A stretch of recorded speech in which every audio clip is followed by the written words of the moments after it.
a stunning admission from within NATO has sparked fresh debate about Ukraine's future.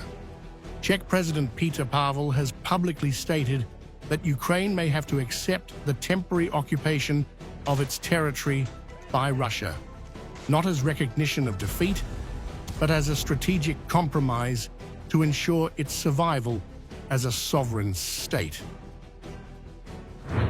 Speaking to the BBC, Pavel said that Ukraine is currently incapable of liberating all Russian-held areas quickly, even with Western support, and attempting to do so would come with devastating losses. He said the West must avoid demanding what Ukraine simply cannot deliver in the near term. It would be unfair for the West to pressure Ukraine to immediately liberate all the occupied territories. The priority is the preservation of the Ukrainian nation.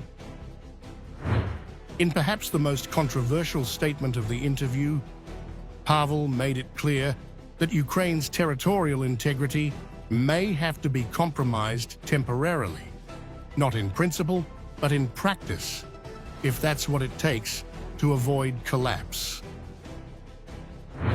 We want Ukraine to survive as an independent sovereign country. If the price of its survival is that part of its territory is temporarily occupied, then so be it. We will never legally recognize these occupied territories as Russian. Pavel said these occupied territories are being used by Moscow as bargaining chips, not out of genuine care for the people living there. He described them as political pawns, with their residents facing discrimination and neglect under Russian control. These territories are merely a political tool for Russia, and their inhabitants are second-class citizens for Moscow. The Czech leader also warned of a bigger threat looming: Western military fatigue. If weapons and funding begin to dry up, Pavel believes Ukraine may have no choice but to pause the war in order to regroup and prepare for a longer struggle.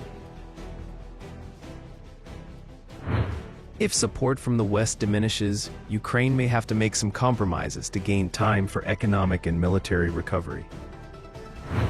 Rather than focus solely on battlefield victories, Pavel is urging the West to double down on economic warfare.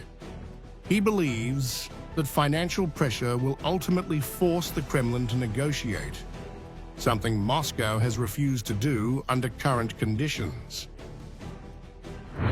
It is in the interest of those on both sides of the Atlantic to put much more economic pressure on Russia.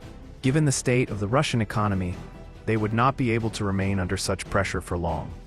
Therefore, sooner or later, if these measures are applied, Russia will have no choice but to come to the table and negotiate, which it has so far refused to do.